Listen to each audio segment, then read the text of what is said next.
Пиздец!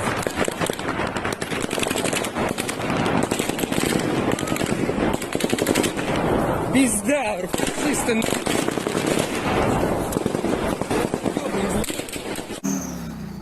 But it's a war zone, it's a battlefield.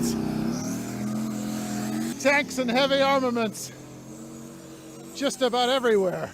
In the suburbs of Kharkiv, the Russian advance has ground to a halt. And in a gruesome display of grit and intent, we were taken to see the bodies of 5 dead Russian servicemen. The Ukrainians had arranged them in the shape of a Z, the identifying mark placed on Russian military vehicles. Our commanders told Russians that you should take back these bodies, and they tell that they don't need it. A Ukrainian captain claiming the Russians have refused to repatriate the bodies. The battle may have stalled, but it certainly isn't over. Everyone in this city is sure of that.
Sky News has been unable to verify this footage, but what we can say with certainty is they inflict horrific impact, sucking the air out of people's lungs as they pull in oxygen to generate an explosion.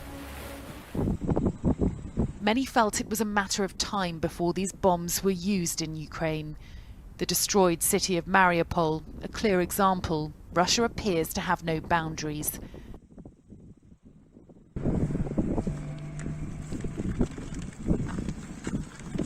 Russians have tried to legitimize the evacuation of Ukrainian people to Russia and Belarus through international organization where they were blocked, and it has been recognized as absolutely a nonsense to evacuate people to the territory of the country who has started the aggression on Ukrainian territory. So now they do it forcefully.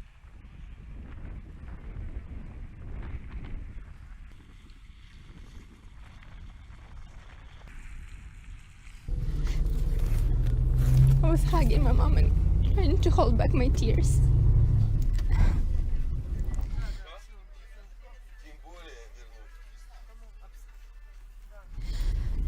At least she's somewhat safe here. The rest of the family is in Mariupol.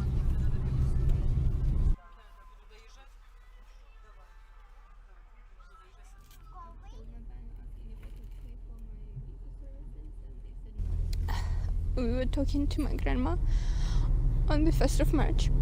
It was her birthday. She was born in 1943. So it would be very sad if she didn't survive this war as well. Have you heard from your family? No. One of my friends has sent me a list of people being evacuated, and he saw that there was someone with my last name. But it was just a coincidence, not my relatives.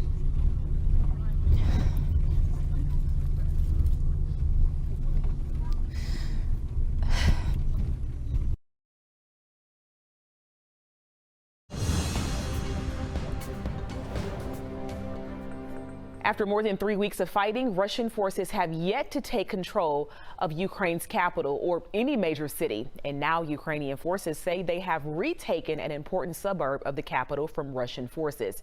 U.S. officials say troops have the ground they have stalled now as those air attacks ramp up and become more deadly. The mayor of Kyiv announcing a reinforced curfew through tomorrow morning. Meanwhile, in Kherson, hundreds of protesters had to run from gunfire and stun grenades after trying to block Russian military vehicles. So far, more than 2 million people have successfully made it out of Ukraine.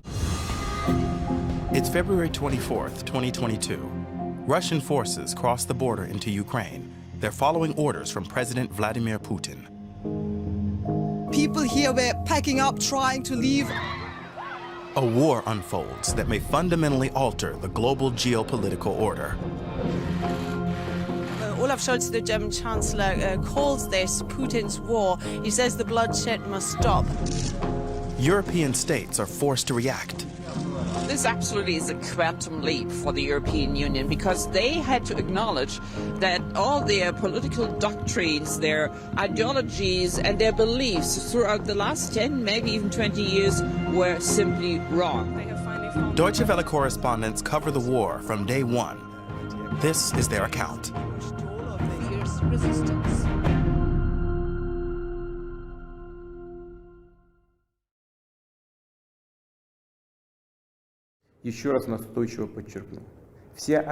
February 24th, 2022 is a day that will go down in history as a turning point. In a televised speech shortly before 6 a.m. in Moscow, Russian President Vladimir Putin announces what he calls a special military operation in the eastern Donbas region of Ukraine. Whoever tries to interfere with us, and even more so to create threats for our country, people should know that Russia's response will be immediate and will lead you to such consequences that you have never experienced in your history.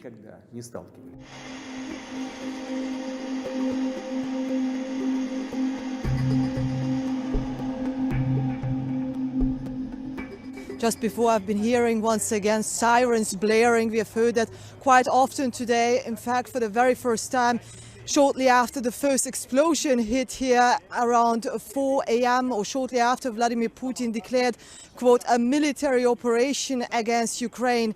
Now that military operation actually turns into a full-scale invasion. Several rockets had hit various cities. Those cities under attack are not only in the Donbas region, but also in other areas. They include Kharkiv, Odessa, and the capital, Kyiv. An invasion by land, by air, by sea. That is what is happening right now in Ukraine. And people here in Kyiv, the ones who are staying, are hoping that maybe what we have experienced this morning, the explosions, the shelling, that maybe this is it. But if you ask me, there have been so many things happening over the course of the past days that nobody thought is likely. Russian troops enter Ukraine from the east, north, and the south, from Russia, Belarus, and the Crimean Peninsula. They hit military targets and residential areas.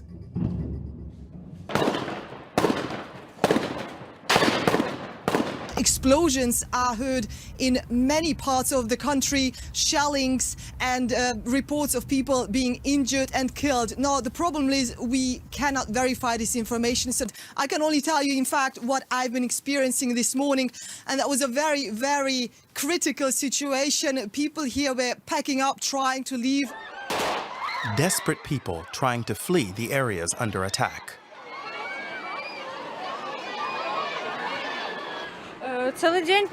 We've been trying all day since this morning, but as you can see here, it's unrealistic. There's lots of us, a dog, we can't fit. We're going back. You have to push through, but how are we supposed to do that with a child? They leave any way they can, away from the bombed cities, away from the advancing Russian troops. It's, in fact, almost impossible to go towards the west. So much traffic has built up. Again, there are also people who are just staying put and are trying to inform themselves, actually, where is the nearest shelter when those sirens are going to go off again.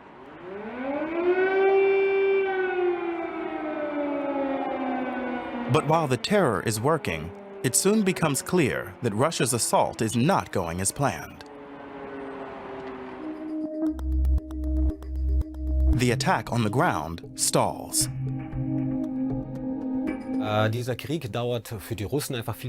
This war is taking too long for the Russians. They expected a blitzkrieg that would be over in 3 days.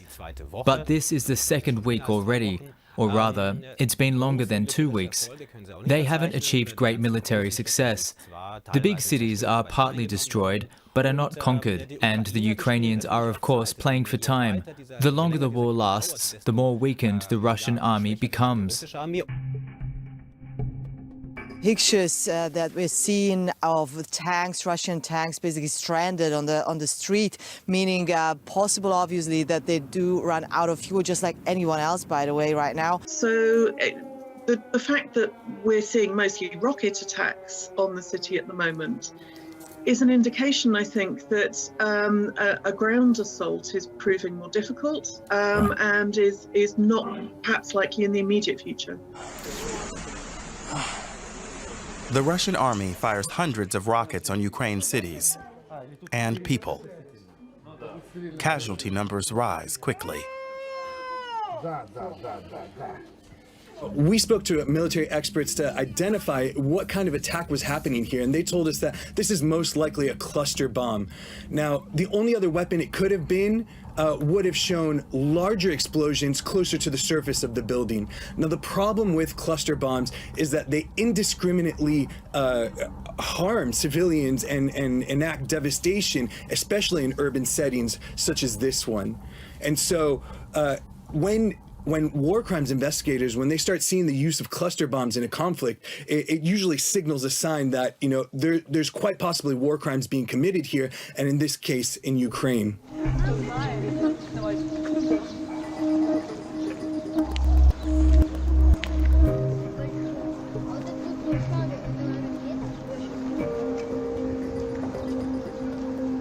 After the shock caused by the heavy shelling of their cities, people get used to seeking shelter where they can.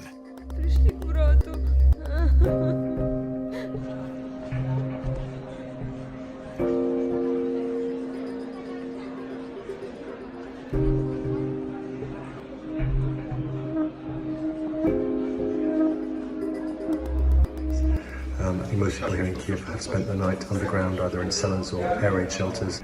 For people who don't have that, the only option is the metro, which is pretty deep. And there have been some pretty heart-breaking images of whole families camped out on kind of camping picnic blankets on the metro platforms, trying to distract their kids. Just last night, the expectation was that there would be air raids around 3 a.m. local time, and then they didn't happen for most of the night. And just as the curfew ended at 7 a.m., suddenly there was a lot more activity, and you could hear thuds in the background in the distance, even here underground. So it's basically this kind of sense of paralysis. And then you're constantly kind of looking at your phone, expecting some kind of warning, and kind of paralyzed by that inability to really understand what's going on. The attacks by the Russian military bring the horrors of war once more to Europe. They trigger an exodus to neighboring countries.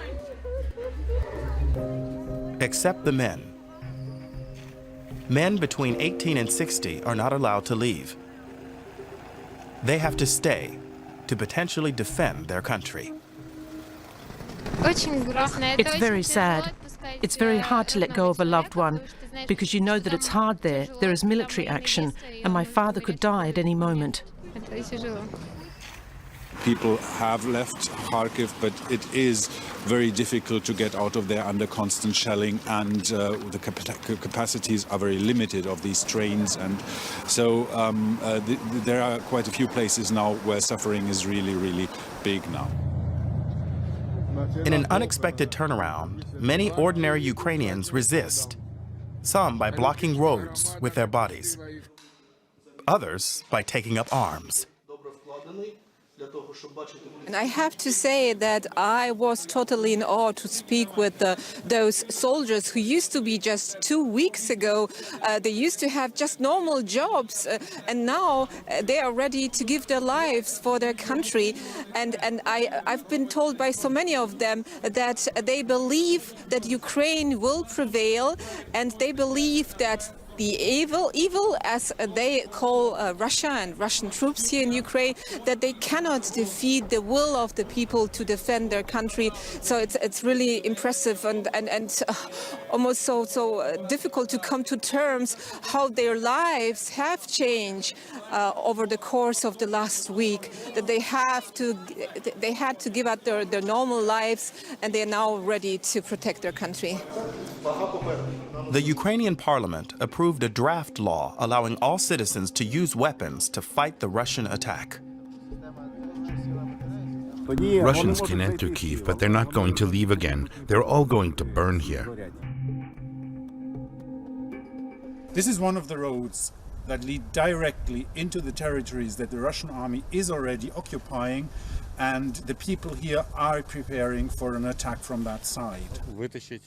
A tank can easily push away these concrete blocks, but these iron hedgehogs, as we call them, cannot be pushed away. We'll have to get out of their tank to clear the road. This will allow us to gain some time. That's what these things do.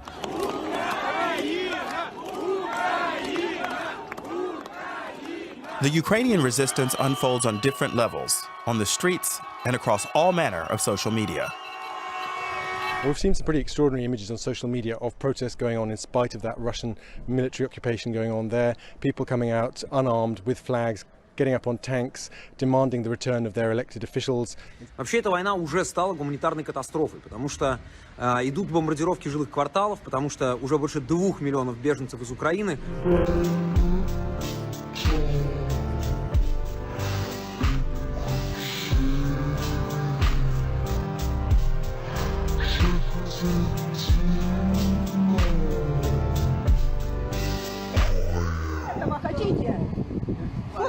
Leave. Think of your own children, of your mothers who must be crying. That's what Russians' war against the civilians look like. Destroyed buildings, destroyed infrastructure. City bus just got hit by the rocket. Lives are getting lost. That's the war that Russia started. That's the city of Kiev. And many cities in Ukraine were destroyed. Lives were taken. That's the truth. These images is the truth of Russian war against Ukraine. President Zelensky appeared in a video on social media early this morning, basically trying to show, I'm still here, I'm not going to lay down arms. There are people who want to resist, that want to fight, and this is something that President Zelensky also underlined in his appearances on social media, that everyone is really needed to fight the Russian troops. If you, respected European leaders, world leaders, leaders of the free world, if you do not help us today, if you do not give Ukraine real help, the war will knock on your door tomorrow. Glory to the Ukrainian armed forces, glory to Ukraine.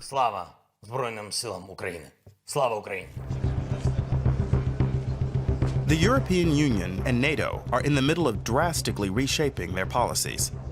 Military defense, energy independence, trade and geostrategy, almost all areas of international diplomacy are affected. We will invest more than 2% of our GDP in defense every year from now on.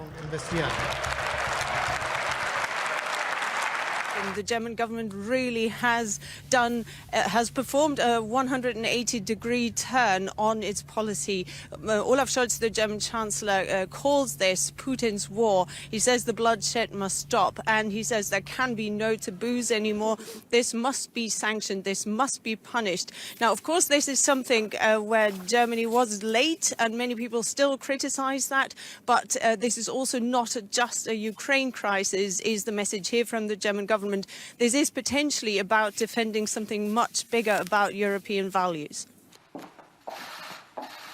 For the first time ever, the European Union will finance the purchase and delivery of weapons and other equipment to a country that is under attack. It's not just weapons. Western countries soon impose sanctions on Russia and consider taking another, bigger step. We have to get rid of Russian fossil fuels as soon as possible. It's a very difficult situation that on one hand we have these financial sanctions that are very hard, but on the other hand we are supporting and actually financing Russia's war to purchasing oil, gas and other fossil fuels from Russia. So the situation isn't a very good one, and we have to get rid of the fossil fuels coming from Russia as soon as possible.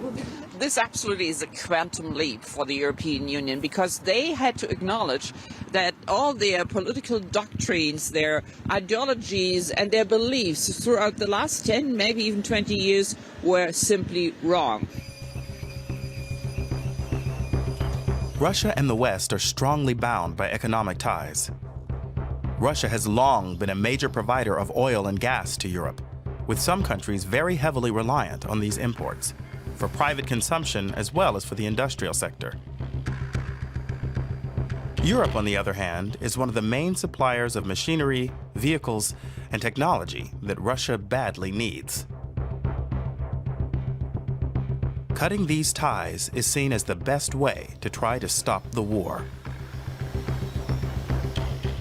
Today, in light of Russia's reckless and dangerous military strike, we're imposing further severe sanctions. Today, in concert with our allies, we will agree a massive package of economic sanctions designed in time to hobble the Russian economy.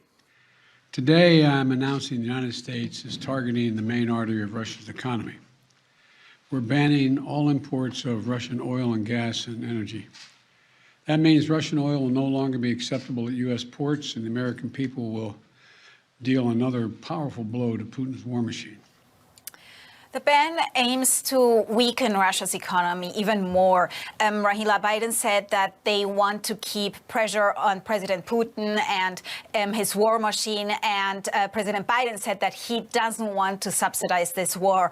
The thing is, oil and gas exports are the backbone of Russia's economy, and the revenue of this business of gas and oil exports make half of the budget of the Kremlin. So this should be painful for Russia, and it will have an impact, that's what they hope, on the money they need to keep this war ongoing.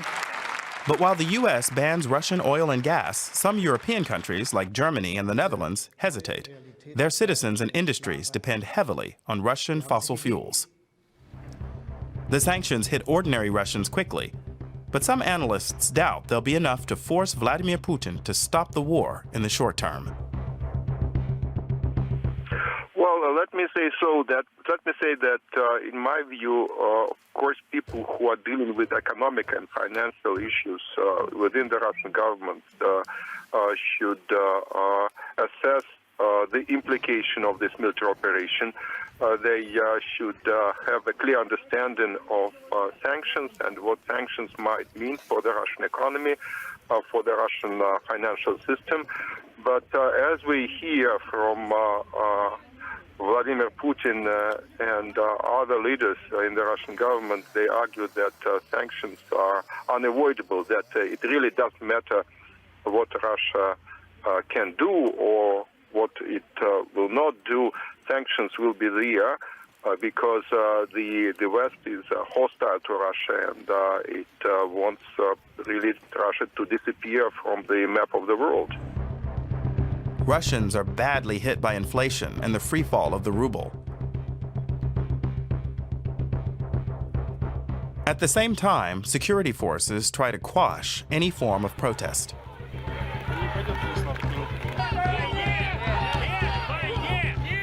Thousands across the country risk publicly opposing the war in various different ways.